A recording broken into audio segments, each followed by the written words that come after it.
Hey guys, welcome back to Weekenders on the Water. Today we're here in Ocala at the Ocala National Forest at the Butler Street boat ramp. And today happens to be Christmas. We're gonna go out on the water and see what we can find on Christmas. Woo! Gonna be a ton of fun, so make sure you stick around, check it out, hit that subscribe button, and let's go. Let's go.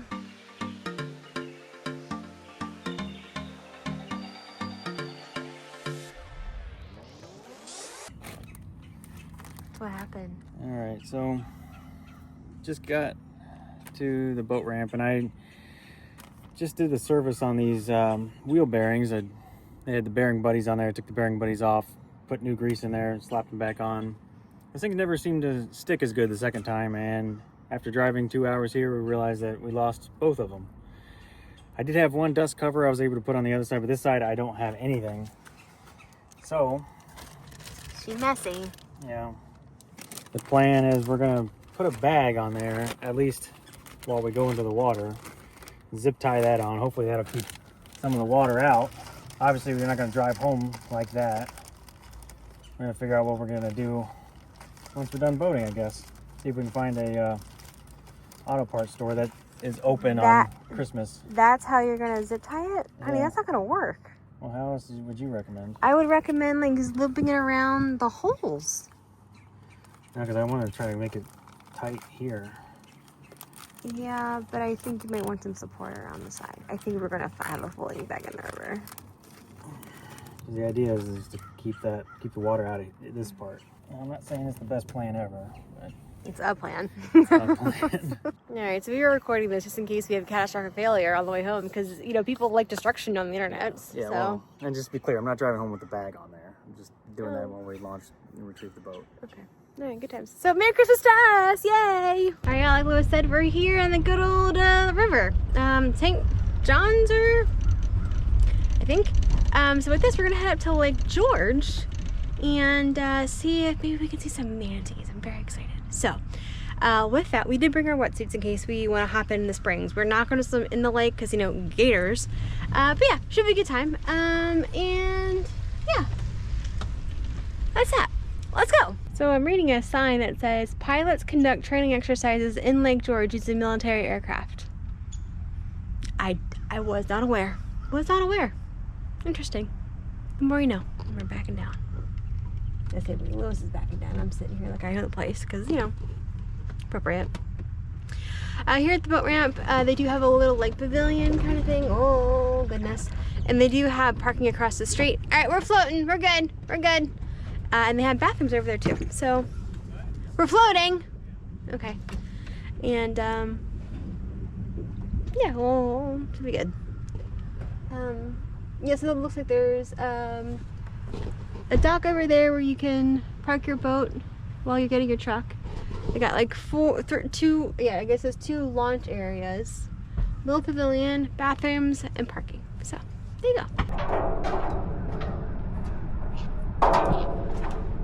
Alright, we are officially on the waters. Lewis put up the moving cap, and I am actually helping today, so, you know, good job, Christine. And we're gonna go this way. Lewis told me that the boat ramp is free to launch and it's free to pay, or free to park. So, yay, there you go. The plastic bag held. There's no water in it. Okay. We're not going to drive home like that. We're going to find a auto parts store and try to get a dust cover. Yeah, on Christmas. So, okay. But for now, that's a problem for Lewis and Christine later. And we're going to go have some fun and see if we can see some wildlife. Maybe we'll find a gator. Hope for manatees. Should be a good time. Let's go. Oh, that was a big fish that jumped right there.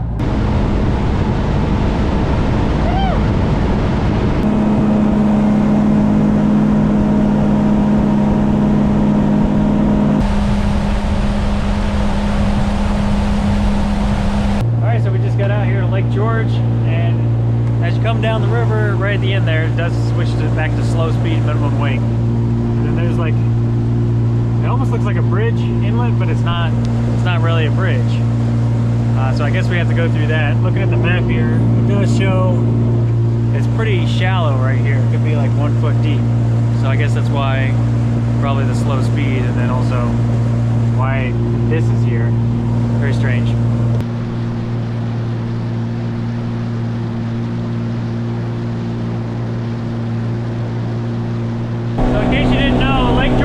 second largest lake in the state of Florida, just behind Lake Okeechobee. So it's pretty good size. You can definitely see all the way around, but it's pretty big. And usually when we come out here as a washing machine, because it's so shallow, the slightest amount of wind will kind of whip this place up into a frenzy. But it's a nice calm day today. It doesn't get much better than this.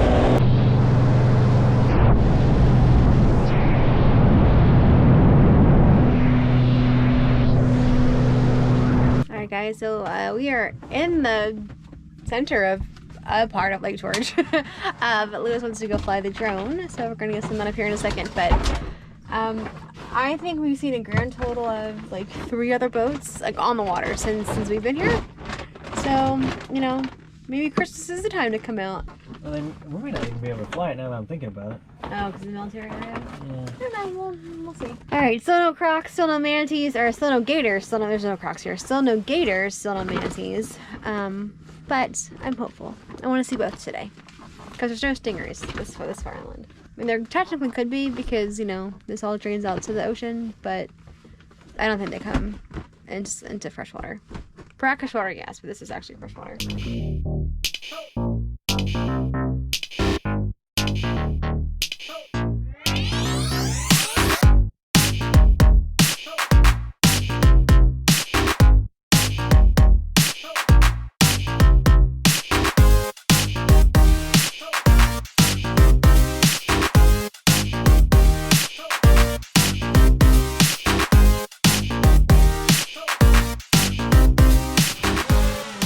Drone catch. I can't watch.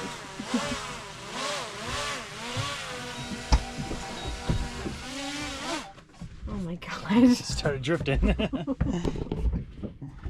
And this is why I can't watch. Glad you got it, babe. Good job. Alright, so now the main reason why everybody comes out here to Lake George is Silver Glen Springs, just off the lake here, so let's go check it out. It's one of the most beautiful places in all the state of Florida. So clearly people don't think they have to follow the rules because this spot is like manatee hotspot and you're supposed to be going slow speed, minimum wake. But you know, people think they don't have to follow the rules, so please follow the rules. Anyway, we're here. We're at the mouth of the spring right there. But it was a nice ride. I mean, we usually go in, where do we usually drop that at? Salt Springs. Yeah, so normally we drop it at Salt Springs, so we tried a different boat ramp today because we weren't sure if that one's going to be open because I think it's a private boat ramp. But that being said, it's really not that much farther going from the way we came. So, you know, maybe 6 in one, half dozen in the other. Less time on Lake George, I think, if you're on this side though. I'm probably wrong about all of that, but it's overall a really nice ride. The lake is glass almost, which is really nice. So it's a pretty nice day. And hopefully manatees will be at the end of our quest. Silver Glen Springs. There you go. So usually the only place you can swim with manatees is in Kings Bay, in Crystal River. Bottom already. Yeah, you can see the bottom. So usually when that happens, so usually if you see manatees, you gotta leave them alone. You can't swim with them, you can't touch them, and that's still the case here. We did some research last night, and we think that so long as if we can be in the water with them, but as long as we are not actively walking towards them or moving with them and we're giving them space, I think we can be in the water with them. Essentially, they don't want you touching them, harassing them, going after them, moving them, you know, upsetting them. They're protected, so it's like leave them alone, right? So, but hopefully we'll see them. Hopefully we will be able to enjoy watching those guys and hang out. So Lewis can tell you other manatee facts because he's the one that did the research on the good old internet. So usually when we come here, it is packed to the gills, right? There are boats lined up and down, you know, the spring here from the time you start, from the time you touch the end, right? So it's kind of cool being here when there's literally nobody here. There are a couple of houseboats that are out here year round, and I don't really know why. They don't look like someone lives there. Maybe you rent them, I'm not totally sure. But it's really cool. Like, you know, this is part of Florida that you don't really get to see without you know, tons of boats and tons of, you know, kayaks, jet skis, and things like that. So it's kind of cool cool being out here when there's really nothing else. So far I haven't seen any manatees. I've seen a lot of logs, which, you know, people mistake manatees for, mistake logs for, thinking that it's a log, actually it's a manatee. So be mindful of that. But yeah, good times. All right, so maybe we weren't the only ones who had this idea. Definitely some boats out there, but it's okay. All right, so right over there is a state park. We are going to anchor here shortly. And from what I remember, it's pretty deep here. It's pretty deep. So, but we'll see if we can see some manatees. We'll send the drone up again. Yeah, definitely a lot of houseboats. So yeah, people bring their pets here, or totally can swim, obviously, you know. But you have to be really careful about shore like erosion. So there's a lot of signs where it says you can't anchor, you can't, you know, come this way, things like that. So be mindful of those. And yeah, that's that. Louis getting a swim. I am going to stay here in the sun, in my hoodie, and enjoy my book. That's what we're gonna do. So, good times. All right, so we just made it here to the Glen. We're gonna go for a swim. Let's go. Got my flippy floppies. I've already been in the water. It's a little chilly. It's 74. Not too bad. Have fun. Bye. I told Louis I was only getting in the water if he confirmed there were in fact manatees. It's too cold otherwise.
Alright, so no manatees, but still a cool place to hang out. I'm gonna chill out for a while. Alright guys, so that was a true Floridian Christmas, I guess. No manatees, but we did see a turtle, and Louis said he saw some fish, so there you go. That being said, Louis has an update for you about ye old boat, because of course we do. And yeah, here's Louis. There's always something with this boat.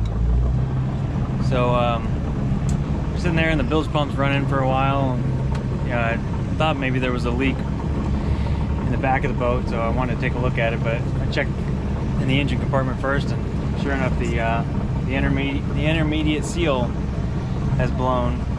So it's the equivalent of the carbon seal on the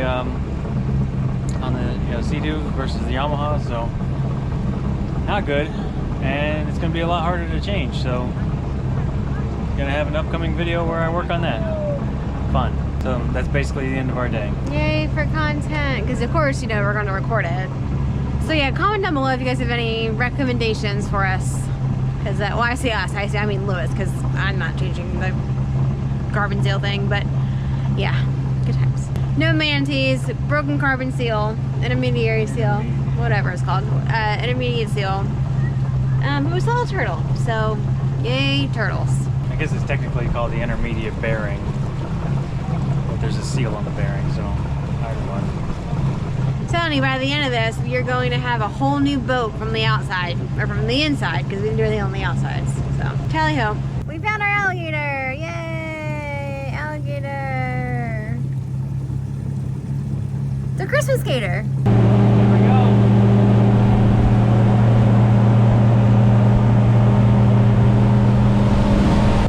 Back to the mouth of the St. Johns River, so far I'm really just kind of hoping that bearing doesn't give up. I know they got like 3 miles left so we can get back to the... I don't know, maybe further than that, but yeah. Good times. Good times. All right, so we're kind of deciding, do we go fast for a shorter amount of time or do we go slow for a longer amount of time? I think we're voting fast for a shorter amount of time, even though we know it's gonna heat up more. Yeah, okay, Louis is gonna tell you more because he was trying not to get me to freak out about it, but you know, here we are, freaking out about it. All right, so the problem is that water is coming in through that intermediate bearing. So there's water where there shouldn't be water. There's basically water mixing in with the grease. The grease is not going to be as effective. If the ball bearings in the bearing freeze up, then basically the whole thing could fail, and it could fail catastrophically. So, you know, that is one nice thing about the carbon seals. When they fail, they just kind of break up and, like, you know, that's it. You know, maybe you sink, but like the whole thing doesn't sink. When an intermediate bearing on a Yamaha fails, it could explode. And that would send ball bearings and shrapnel and everything all throughout your engine compartment, ripping a hole in your fiberglass, and you'd have a giant hole and no propulsion. And I'm not sure that this boat would continue to float after that. So, yeah, as Christine was saying, the question is, we're stuck in a minimum wake zone at the moment, but the question is, do we go fast to try to get back to the ramp quicker, or do we go slow to try to keep the heat out? So I think we're gonna go for like a happy medium. Oh, I was saying beat us all the way to the boat ramp. So that's kind of where we are now. The river up here does have a speed limit of 30 miles an hour, so we can't really go faster than that anyways, without breaking the law. We're not breaking the law. We're just gonna do our best to get back to the ramp. All right, so we made it almost back. The boat ramp's right on the other side of this bridge. So, nearly there.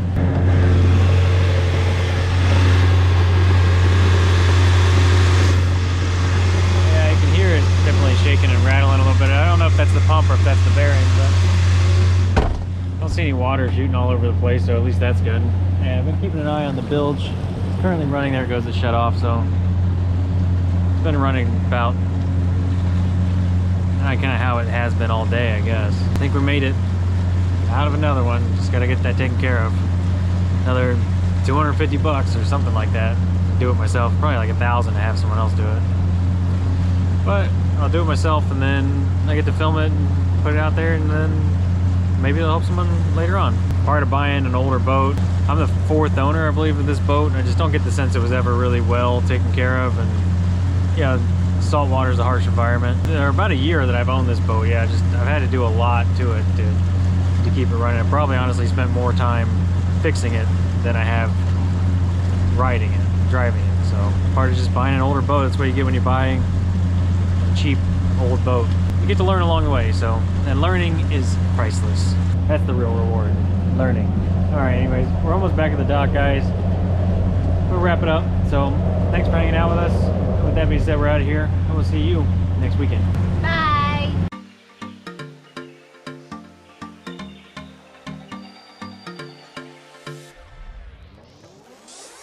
I don't know what the name of this boat ramp is. All right, we are officially on the waters. There you go. You okay? Yeah, I'm just looking for that thing. Do you know where the cover for that is? All right, what are you doing? I was getting ready to talk to the camera. Luce is gonna go swim. I'm gonna read my book on the Instagrams. Oh gosh. What do you want me to say? I don't know, something. It's not gonna be a long video if you don't say anything. That's a big boat. How the hell are you living in here? Good lord. And if those ball bearings in the bearing, You might want to hold it because you're very fast. if